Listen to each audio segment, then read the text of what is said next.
কলকাতা পুরসভা নিয়ে তৃণমূলের টেনশন ক্রমশ বাড়ছে। কতটা? দলীয় 137 জন কাউন্সিলরকে কালীঘাটে ডেকে পাঠানো হয়েছে। কালই তৃণমূল নেত্রীর বাসভবনের জরুরি বৈঠক হবে, কিন্তু কেন বৈঠক হবে তা নিয়ে নানান জল্পনা চলছে। এক তো এরকম মনে করা হচ্ছে যে অভিষেকের সম্পত্তিতে পুরসভা নোটিশ দিয়েছে, সেইখানে দলীয় কাউন্সিলরদের নিয়ে বৈঠক কিনা। ফিরহাদ হাকিমের ভূমিকা নিয়ে নানান রকম জল্পনা চলছে। তার উপর কাউন্সিলরদের ভূমিকা নিয়ে, তাদের ক্ষোভ বিক্ষোভ নিয়ে নানা রকম জল্পনা চলছে। কিন্তু ঠিক কী কারণে এই বৈঠক তা কিন্তু স্পষ্ট করে জানানো হচ্ছে না। রক্তিমা রয়েছেন আমাদের সঙ্গে। রক্তিমা, নির্দিষ্ট কোনো কারণ কি বলা হচ্ছে, জানা যাচ্ছে? দেখো শুভসাচী, যেমনটা জানিয়ে রাখি, নির্দিষ্ট কোনো কারণ এখনো পর্যন্ত জানা যায়নি। তবে যেমনটা সূত্র মারফত জানা যাচ্ছে, দেখো পুরো ভোট কিন্তু ধরে রাখতে মরিয়া তৃণমূল একেবারে বলা যায়। কারণ একের পর এক যে ধরনের ঘটনা ঘটছে, আমরা সাম্প্রতিককালে যেটা দেখলাম যে প্রথমে মেয়র পরিষদের বৈঠক বাতিল হয়ে গেল, তারপর আজকে হাউস বাতিল হয়ে গেল। আগামীকাল হাউস ছিল, আজকে নোটিশ জারি করা হলো হাউস বাতিল। অনেক কাউন্সিলররা প্রকাশ্যে কিন্তু তাদের ক্ষোভের কথা বলছেন। এবং কিছুদিন আগেও কিন্তু আমরা দেখলাম যে বড় চেয়ারম্যানের পদ ছাড়তে চাইলেন দেবলীনা বিশ্বাস। তাকে তিনি যে অভিযোগ করেছিলেন যে একেবারে দল তাকে কিছু অনৈতিক কাজ করাতে বাধ্য করা হচ্ছিল। দেখো এই সবকিছুর মাঝে গতকালও কিন্তু দেখা গেল যে ফিরহাদ হাকিম তিনি যখন বলছেন এই অভিষেকের বাড়ির নোটিশ প্রসঙ্গে, তার কিছুই জানা নেই। অন্যদিকে যেমনটা আমরা সূত্র মারফত জানতে পারছিলাম যে গোটা বিষয়ে কিন্তু মমতা বন্দ্যোপাধ্যায় যথেষ্ট বিরক্ত হয়েছে তার ওপর।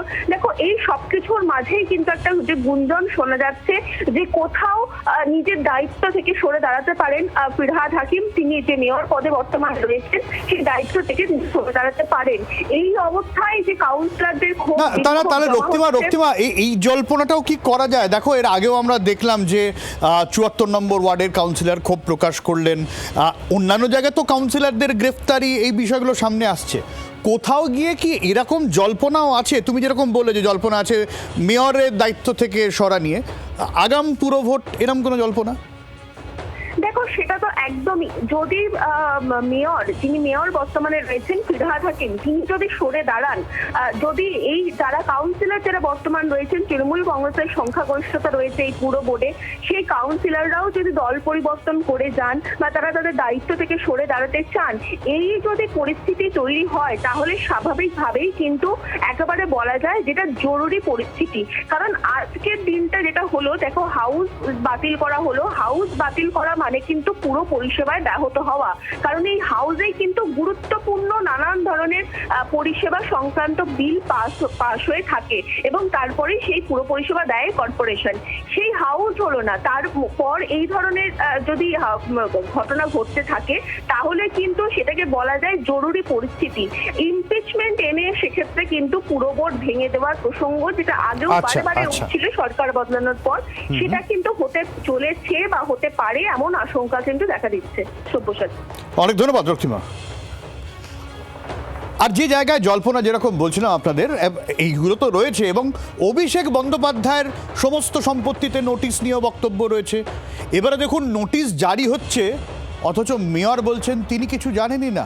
শুনুন। আমি স্পষ্টভাবে বলতে চাই যে এই ব্যাপারের সাথে আমার কোনো নলেজ নেই, আর থাকার কথাও নয়।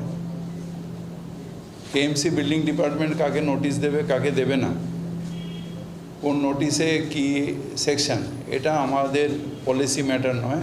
আর এটার সাথে আমার থাকা আমার এখতিয়ারের মধ্যে নেই। আর আমি এই ব্যাপারে কোনো ওয়াকিবহল নেই। এই পুরো ঘটনাটায় আমার কোনো ওয়াকিবহল নেই বা আমার কোনো জানাও নেই। এইটুকুই আমার বক্তব্য। নীলাদ্রি বন্দ্যোপাধ্যায় রয়েছেন এই মুহূর্তে, রাজনৈতিক বিশ্লেষক আমাদের সঙ্গে। নীলাদ্রিবাবু, কি মনে হয় যে দেখুন কাউন্সিলরদের মধ্যে একটা চাপানুতর চলছে, এটা তো খুব একটা অস্বীকার করার জায়গা নেই, কিন্তু এই যে ফিরহাদ হাকিম বলছেন, এটা কি সম্ভব সত্যি তিনি জানেন না, তার অগোচরে এরকম নোটিশ হয়ে যাচ্ছে, নাকি ওই তৃণমূলের অন্দরে দুই ভাগ, এরকম কোনো বিষয়? না, আমি তো আপনাদের চ্যানেলেই কিছুদিন আগে বললাম যে আমি স্পষ্ট দেখতে পাচ্ছি অভিষেক বন্দ্যোপাধ্যায়কে কেন্দ্র করে তৃণমূলে একটা বিভাজন হয়ে যাচ্ছে, একটা অভিষেক পন্থী ক্যাম্প আর একটা পুরনো তৃণমূল। এই বিভাজনটা এই পরাজয়ের পর খুব স্পষ্ট হচ্ছে।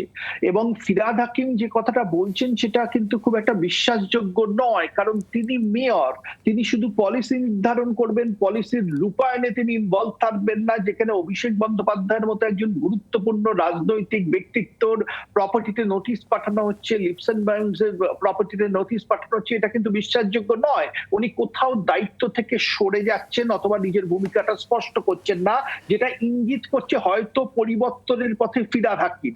ফিরহাদ হাকিম যদি দল পরিবর্তন করেন, তৃণমূল থেকে বেরিয়ে আসেন বা মেয়র পদ থেকে পদত্যাগ করেন, এটা শুধু একজন নেতা চলে গেলেন এটা ভাববেন না। তৃণমূলের সংখ্যালঘু মুখ হচ্ছে ফিরহাদ হাকিম। তৃণমূলের সংখ্যালঘু ভোটে ধস নামতে পারে ফিরহাদ হাকিম সরে গেলে। আশঙ্কাটা অনেক বড়। অভিষেক যেরকম কাউন্সিলরদের নিয়েও কি তাহলে আশঙ্কাটা জোরদার হচ্ছে? এবার যদি আপনি বিধানসভার ফলাফল দেখেন, 144টা ওয়ার্ডের মধ্যে 102টা ওয়ার্ডে ভারতীয় জনতা পার্টি এগিয়ে আর 42টা ওয়ার্ডে তৃণমূল কংগ্রেস এগিয়ে। এই ধারাটা যদি বজায় থাকে এবং যদি ধরুন ডিসেম্বর নাগাদ ভোট হয়, এটা স্পষ্ট পৌরসভায় ভারতীয় জনতা পার্টির ক্ষমতায় আসার সম্ভাবনা খুব বেশি। সেই পরিস্থিতিতে দাঁড়িয়ে অনেক কাউন্সিলর হয়তো দল পরিবর্তন করতে পারেন, বিশেষ করে যখন অভিষেক বন্দ্যোপাধ্যায়ের ভূমিকা নিয়ে দলের মধ্যে একটা আচ্ছা নিয়ত একটু সঙ্গে থাকুন, আমাদের সঙ্গে বিজেপির প্রধান মুখপাত্র দেবজিৎ সরকার রয়েছে। দেবজিৎদার কাছে একটা বিষয় জানতে চাইবো। দেবজিৎ, সাধারণ মানুষ একটা বিষয় জানতে চাইছে, এই কাউন্সিলরদের নিয়ে বৈঠক, একটা যে হাওয়া উঠেছে, কোথাও গিয়ে কি একটা আগে ভাগে পুরো ভোটের হাওয়া দেখা দিচ্ছে? আপনার কি মনে হচ্ছে? আমার মনে হচ্ছে যেটা সেটা পরিষ্কার যে বহু ক্ষেত্রে এরকম হয়েছে যে মমতা বন্দ্যোপাধ্যায় বিভিন্ন পৌরসভাগুলোকে দখল করেছিলেন। তৃণমূলের যারা পৌর প্রতিনিধিরা যারা ছিলেন, তৃণমূলের টিকিটে জিতেছিলেন, প্রথম কথা টিকিট দেওয়া নেওয়ার সময় নাকি ওনাদের দলে প্রচুর টাকা পয়সা দেওয়া নেওয়া হতো, সে ওদের ঘরোয়া ব্যাপার। কিন্তু তারপরে সেই টাকা দিতে হতো বলে যারা জিততেন বা যাদেরকে জেতানো হতো অগণতান্ত্রিক ভাবে, তারা এক একটি টাকা তৈরির মেশিনে পরিণত হতেন। তারা যেখান থেকে আকাশ বাতাস মাটির তলা সব জায়গা থেকেই তারা টাকা তৈরি করার চেষ্টা করতেন এবং তার জন্য পৌর পরিষেবা ব্যাহত শুধু হতো না, মানুষ সমস্যার মধ্যে পড়তেন। এইরকম একটা পরিস্থিতিতে কেন দেখেছেন, সেখানেও 75-25-এর হিসেব নিয়ে কোনো আলোচনা হবে কিনা, এইসব নিয়ে অনেক কিছু জল্পনা চলতেই পারে।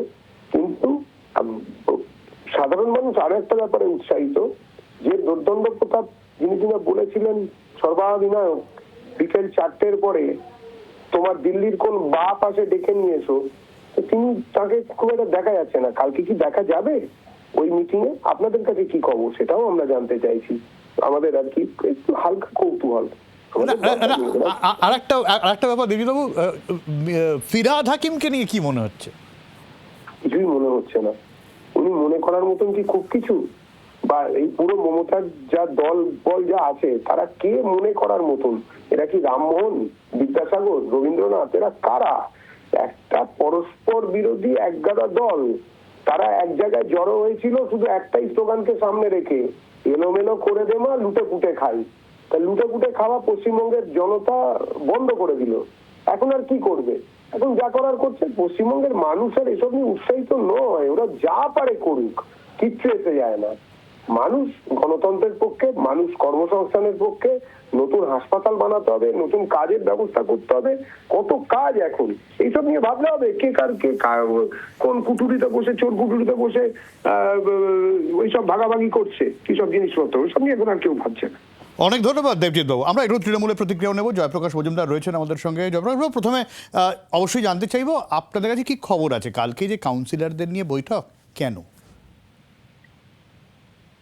দেখুন, কলকাতা কর্পোরেশন একটা লোকাল গভর্নেন্সের ব্যাপার এবং ভারতবর্ষের 3 টায়ার যে গভর্নেন্স সিস্টেম, লোকসভা, বিধানসভা এবং লোকাল গভর্নেন্স, তার একটা গুরুত্বপূর্ণ অংশ হচ্ছে কলকাতা কর্পোরেশন, কলকাতাকে শাসনের। সেটা সারা ভারতবর্ষে এরকম আছে। সরকার কেন্দ্রে একরকম হতে পারে, রাজ্যে একরকম হতে পারে এবং লোকাল গভর্নেন্স অন্যদের হতে পারে। এই বিষয়টাই বিজেপির যে নেতা এক্ষুনি কথা বলছিলেন তার মেনে নিতে অসুবিধে কি আছে? আমরা তো দেখেছি, ওনারা তো বলছেন যে অন্যদের আর থাকবে না। না না, এরকম তো হয় না। ভারতবর্ষের গণতন্ত্র তো এরকম নয়। গণতন্ত্রের ব্যাখ্যাটাই তো পাল্টে দিচ্ছেন বিজেপির কয়েকজন নেতা। আজকে মনে করে দিই, মহারাষ্ট্রে যখন বিজেপির সরকার ছিল তখন শিবসেনার মুম্বাই মিউনিসিপাল কর্পোরেশন শিবসেনা দীর্ঘদিন ধরে ছিল। তার মানে কি তারা আছে, রাজ্যে আছে বা কেন্দ্রে আছে, আমরা চালাতে দেবো না? তা কি হয়েছে আপনারাই বলুন না। দিল্লিতেও তাই হয়েছে। তাহলে না, কলকাতাতে না, আমরা মানে বিষয়টা হচ্ছে কাউন্সিলরদের নিয়ে বৈঠক তো হঠাৎ করে, এবং বিশেষ করে যখন অভিষেক হঠাৎ করে না, বন্দ্যোপাধ্যায়কে কাউন্সিলরদের এর মধ্যে তো একটা ঘটনা আমরা দেখেছি, আপনারাও দেখেছেন। হ্যাঁ হ্যাঁ এটা একটা আলাদা গভর্নেন্স সিস্টেম, লোকাল গভর্নেন্স বলা হয়, ত্রিস্তরীয় গভর্নেন্স সিস্টেমের ভারতবর্ষের যা না না নিয়ম। জয়প্রভু, না বিষয়টা হচ্ছে, আমি নির্দিষ্টভাবে যেটা বলতে চাইছি সেটা হচ্ছে যে ফিরহাদ হাকিম বলছেন যে অভিষেক বন্দ্যোপাধ্যায়ের নোটিশের বিষয়ে কিছু জানেন না। তা কি আবার বলছেন শুনতে পেলাম না। তারপর জয়প্রভু এরকমও শোনা যাচ্ছে তিনি নাকি মেয়র পদ থেকে সরে দাঁড়াতে পারেন। নট শিওর, হ্যালো, কি হাওয়া। বলছেন ফিরহাদ হাকিম? হ্যালো। হ্যাঁ বলুন বলুন।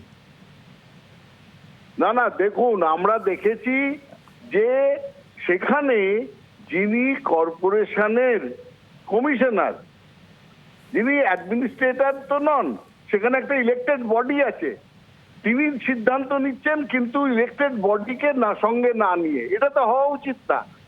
তাহলে যদি একটা সরকার আছে, মনে করুন কেন্দ্রীয় সরকার জানে না, রাষ্ট্রপতি নিজের ইচ্ছে মতন আদেশ দিয়ে যাচ্ছেন সারা ভারতবর্ষে, এটা কি গণতন্ত্রের জন্য সুখদায়ক বা উচিত? একই রকম কলকাতা কর্পোরেশনে একটা ইলেক্টেড বডি আছে, বোর্ড আছে, তাদেরকে মতামত না নিয়ে যদি যে প্রশাসনের লোকই সিদ্ধান্ত নেয়, তাহলে ইলেক্টেড বডির দরকার কি? তাহলে তো যে কোনো জায়গায় এটা হলে সাংঘাতিক একটা ঘটনা, গণতন্ত্র বলে কিছু থাকবে না। তাহলে তো হচ্ছে এটা উত্তর কোরিয়া কিংবা চীনের মতন হয়ে যাবে। ভারতবর্ষ আর ভারতবর্ষের গণতন্ত্রই থাকছে না। এটা তো স্বাভাবিক ব্যাপার। সেই জন্যই তো হচ্ছে, যেটা হচ্ছে কেন, বিজেপি জিতেছে অ্যাসেম্বলিতে, তারা সরকার করেছে, কলকাতা কর্পোরেশন তো তারা নেই, জিতে নেই, সেখানে মেয়র আছেন। আচ্ছা আচ্ছা, তো একদম। অনেক সেইটাতে কেন এইভাবে চালাতে দেব না? এটা তো গাজোয়ারি মনোভাব। আচ্ছা। জোর করে নবান্ন থেকে বলে ক্যালকাটা কর্পোরেশনের কমিশনারকে যে আপনি আমাদের কথা শুনে চলবেন, ইলেক্টেড বডির কথা শুনবেন না ঠিক, কর্পোরেশনের, ঠিক। একদম, এটা কি একদম। আপনাদের মনে হয় গণতান্ত্রিক উপায়, গণতন্ত্রের জন্য ভালো? আচ্ছা আচ্ছা, অনেক ধন্যবাদ জয়প্রকাশ বাবু।